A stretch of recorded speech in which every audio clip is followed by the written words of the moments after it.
ओम शांति। आज 31 जुलाई 2024 की ईश्वरीय महावाक्य है। आज की मुरली का सार है, मीठे बच्चे, तुम्हें अपना टाइम वेस्ट नहीं करना है। अंदर में नॉलेज का सिमरण करते रहो तो इंद्राजीत बन जाएंगे, उबासी आदि नहीं आएगी। प्रश्न, तुम बच्चे बाप पर फिदा क्यों हुए हो? फिदा होने का अर्थ क्या है? उत्तर, फिदा होना अर्थात बाप की याद में समा जाना। जब याद में समा जाते हो तो आत्मा रूपी बैटरी चार्ज हो जाती है।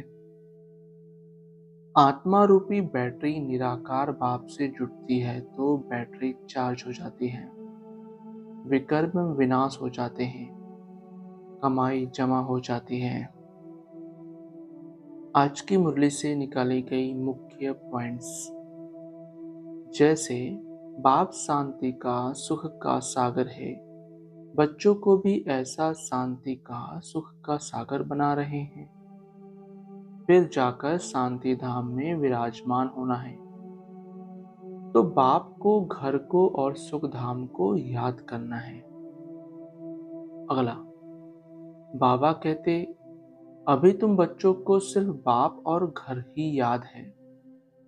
बाप से तुम वर्षा लेते हो शांति धाम और सुख धाम का, वही दिल में याद रहता है। मुख से कुछ बोलना नहीं है, बुद्धि से तुम जानते हो शांति धाम के बाद है सुख धाम। अगला, बाप बच्चों को बार बार समझाते हैं, टाइम वेस्ट नहीं करना चाहिए। जन्म जन्मांतर के पापों का बोझा सिर पर है।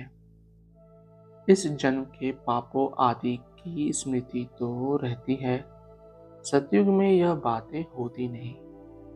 अगला, बाबा कहते नंबर 1 है काम विकार का विकर्म, जो जन्म जन्मांतर करते आए हो और बाप की निंदा भी बहुत की है। बाप जो सर्व को सद्गति देते हैं, उनकी कितनी निंदा की है, यह सब ध्यान में रखना है। अब जितना हो सके बाप को याद करने का पुरुषार्थ करना है। अगला, अभी बाप जीते जी मरना सिखला रहे हैं। परवाने समा पर फिदा हो जाते हैं, कोई उस पर आशिक हो जल जाते हैं, फिदा हो जाते हैं, कोई फिर फेरी पहन चले जाते हैं। अगला, बाबा कहते बैच पर भी तुम अच्छा समझा सकते हो।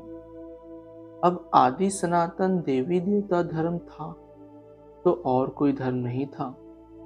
झाड़ भी जरूर साथ में होना चाहिए। वैरायटी धर्मों का राज समझाना होता है। अगला, मैं बरोबर प्रेम का सागर हूं, कोई ऐसी चलन तो नहीं है जिससे कोई नाराज होता हो। अपने ऊपर नजर रखनी है। ऐसे नहीं समझना है कि बाबा आशीर्वाद करेंगे तो तुम यह बन जाएंगे, नहीं। अगला, बाबा कहते जैसे रात को आत्मा थक जाती है तो शरीर से अलग हो जाती है, जिसको नींद कहा जाता है। सोता कौन है? आत्मा के साथ कर्मेंद्रियां भी सो जाती है। तो रात को सोते समय भी बाप को याद कर ऐसे ऐसे ख्यालात करते सो जाना चाहिए। अगला, बाबा कहते तुम बच्चों को यह भी ध्यान में रखना है कि हमको औरों को भी आप समान बनाना है। प्रजा तो चाहिए ना, नहीं तो राजा कैसे बनेंगे? धन दिए धन ना खोटे, दूसरों को समझाएंगे, दान देते रहेंगे तो कभी खोटेगा नहीं। अगला, बाप कहते हैं तुमको यह अविनाशी धन देता हूं तो तुम फिर औरों को देते रहो। इसमें मनहूस नहीं बनना है। दान नहीं देते हैं तो गोया है नहीं। यह कमाई ऐसी है, इसमें लड़ाई आदि की बात नहीं। इसको कहा जाता है गुप्त। धारणा के लिए मुख्य सार। पहला, पाप से अविनाशी धन लेकर दूसरों को दान करना है। दान करने में मनहूस नहीं बनना है। ज्ञान की पॉइंट्स अंदर टपकती रहे। राजा बनने के लिए प्रजा जरूर बनानी है। दूसरा, अपना पोता मेल देखना है। क, मैं बाप समान प्रेम का सागर बना हूँ। ख, कभी किसी को नाराज तो नहीं करता हूँ। ग, अपने चलन पर पूरी नजर है। वरदान, ज्ञान के साथ गुणों को इमर्ज कर सर्वगुण संपन्न बनने वाले गुणमूर्त भव। स्पष्टीकरण, हर एक में ज्ञान बहुत है, लेकिन अब आवश्यकता है गुणों को इमर्ज करने की। इसलिए विशेष कर्म द्वारा गुणदाता बनो। संकल्प करो कि मुझे सदा गुणमूर्त बन सबको गुणमूर्त बनाने के कर्तव्य में तत्पर रहना है। इससे व्यर्थ देखने, सुनने व करने की फुर्सत नहीं मिलेगी। इस विधि से स्वयं की व सर्व की कमजोरियां सहज समाप्त हो जाएगी। तो इसमें हर एक अपने को निमित्त अव्वल नंबर समझ सर्वगुण संपन्न बनने और बनाने का एग्जाम्पल बनो। स्लोगन, मनसा द्वारा योग दान, वाचा द्वारा ज्ञान दान और कर्मणा द्वारा गुणों का दान करो। अच्छा, ओम शांति मीठे बाप दादा। ओम शांति ब्राह्मण परिवार। ओम शांति।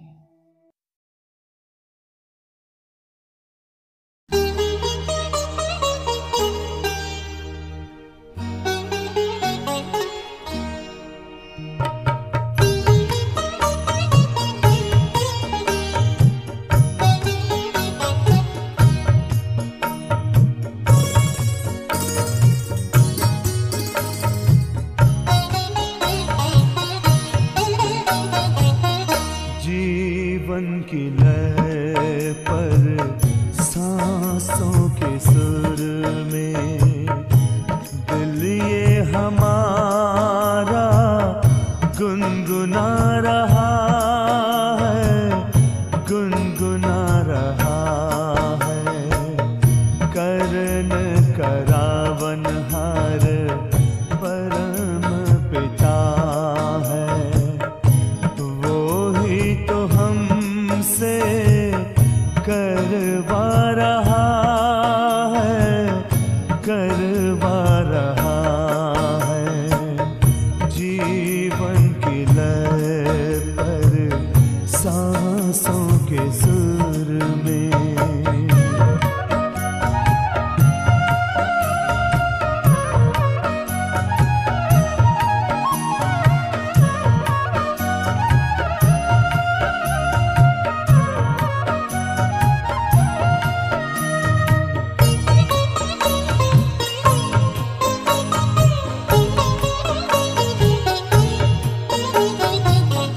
महकती है मधुबन की फूल और कलियां, चहकती है खुशियों से मन की ये गलियां। वही बागवान, वही माली हमारा, हर एक गुलशन महका रहा है, महका रहा है। जीवन की लय पर सांसों के सुर में।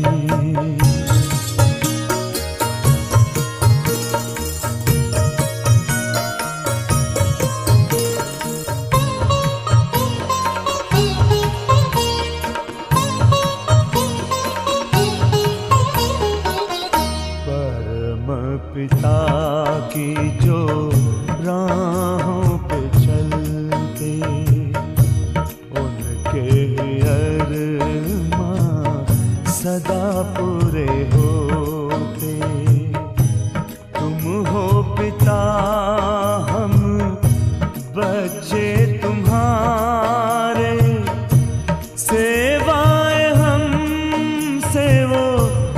करवा रहा है जीवन के लय पर सांसों के सुर में।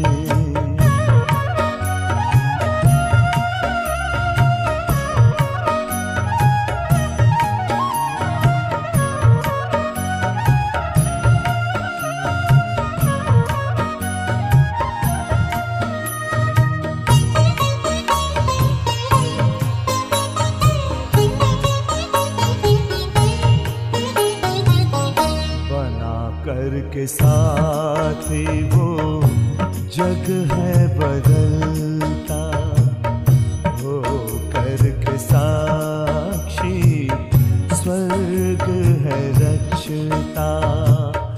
हमारी सूरत से हो के वो रोशन जलवा